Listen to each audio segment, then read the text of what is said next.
جسے وسوسے آتے ہوں وہ کیا کرے؟ دیکھیں، اس میں دو تین چیزیں ہو سکتی ہیں۔ پہلی بات تو یہ ہے کہ وسوسے کے سبب پر غور کرے۔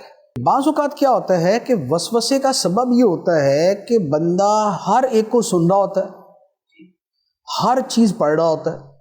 جیسے آج کا زمانہ ہے، آدمی سوشل میڈیا پہ سیدھوں کو بھی سن رہا ہے، الٹوں کو بھی سن رہا ہے۔ ان کو بھی سن رہا ہے جو دین کی طرف بلا رہے ہیں، انہیں بھی سن رہا ہے جو دین سے دور کر رہے ہیں، انہیں بھی سن رہا ہے جو کہہ رہے ہیں کہ بھئی 1400 سال سے جو دین سمجھا گیا وہ درست ہے، اور اب جو نئی تشریحات آ رہی ہیں یہ غلط ہیں، اور انہیں بھی سن رہا ہے جو یہ کہتے ہیں کہ 1400 سال سے غلط سمجھا گیا، جو میں کہہ رہا ہوں وہ صحیح ہے۔ انہیں بھی سنتا ہے جو ولیوں کی محبت دل میں ڈالتے ہیں، اور انہیں بھی سنتا ہے جو ولیوں کے خلاف بکواسی کرتے رہتے ہیں۔ تو ہوتا یہ ہے کہ جب بندہ دو طرح کی آراء سنتا ہے اور دونوں طرح کے دلائل سن رہا ہوتا ہے تو خود آدمی اتنا صاحب علم ہوتا نہیں، تو اب وہ ڈبل مائنڈ ہو جاتا ہے، وہ کنفیوز ہو جاتا ہے، اور پھر کبھی ادھر خیال جا رہا ہے کبھی ادھر خیال جا رہا ہے۔ اب آ کے کہتا ہے یار مجھے وسوسے آ رہے ہیں۔ تو اس وسوسے کا سبب تھا غلط لوگوں کو سننا یا غلط لوگوں کو پڑھنا۔ اخبار میں کالم لکھنے والے وہ اتنے غلط زیادہ ہیں، صحیح والے کم ہیں۔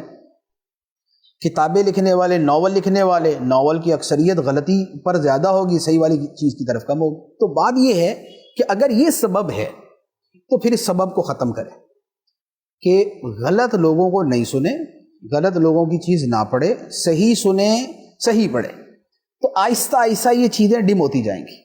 بعض اوقات آدمی جو ہے بری صحبت میں بیٹھتا ہے، کیونکہ ایک تو سوشل میڈیا ہے یا پڑھنا ہے، ایک یہ ہوتا ہے کہ دوستوں کی گیدرنگ ایسی ہے کہ جن کے لیے دین ایمان ایسی کوئی چیز ہی نہیں ہے، جو بھی جملہ بولنا چاہیں بول دیتے ہیں۔ تو جو ظلمت کا جملہ ہوتا ہے وہ دل میں بھی ظلمت پیدا کرتا ہے، اور صحبت کا اثر بڑا واضح کہ اچھی صحبت ہے اچھا اثر کرے گی، بری صحبت ہے برا اثر کرے گی۔ اسی لیے قرآن پاک میں بطور خاص بری صحبت کے بارے میں اتنا صراحت کے ساتھ فرمایا وَإِمَّا يُنْسِيَنَّكَ الشَّيْطَانُ فَلَا تَقْعُدْ بَعْدَ الذِّكْرَىٰ مَعَ الْقَوْمِ الظَّالِمِينَ، کہ اگر شیطان تجھے بھلا بھی دے اور تو غلط لوگوں کے پاس بیٹھ جائے تو یاد آنے کے بعد پھر نہ بیٹھ ان کے پاس۔ اس کا مطلب یہ ہوا کہ ان کے پاس بیٹھنا جو ہے یہ تباہ کرتا ہے۔ تو اب کیا ہے کہ اگر ہم غلط نہیں پڑھ رہے، غلط نہیں سن رہے، لیکن بیٹھتے ان لوگوں کے پاس ہیں کہ جو کبھی دین کا مذاق اڑا دیتے ہیں، کبھی مولوی کا مذاق اڑا دیتے ہیں، کبھی پیروں کا مذاق اڑا دیتے ہیں، کبھی کوئی موضوع لے کے بیٹھ جاتے ہیں، تو یہ سن سن کے بھی دماغ خراب ہونا شروع ہو جاتا ہے۔ تو یہ بھی ایک وجہ ہوتی ہے۔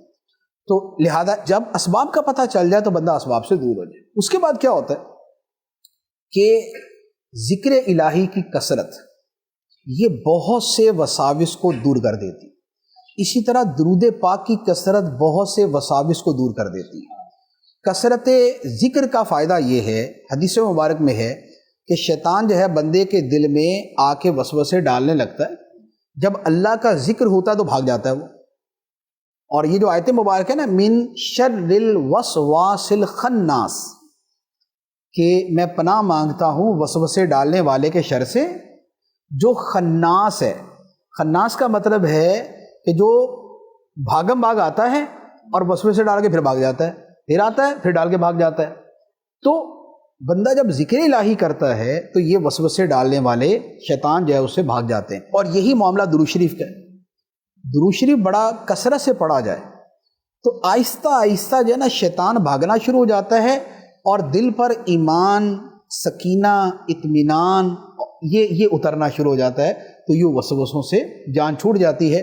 باقی یہ ہے کہ اس کے ساتھ وسوسہ دور کرنے کے لیے اعوذ باللہ من الشیطان الرجیم، یا یہ ہے کہ اللہ ربی لا شریک لہ، یا جو ہے سورہ فلق، سورہ ناس، یا آیت الکرسی، تو یہ جو ہے وہ آیات اور وظائف پڑھے جائیں تو اس سے بھی وسوسہ بھاگ جاتا ہے۔ لا حول ولا قوت الا باللہ، اس کے پڑھنے سے بھی وسوسہ دور ہو جاتا ہے۔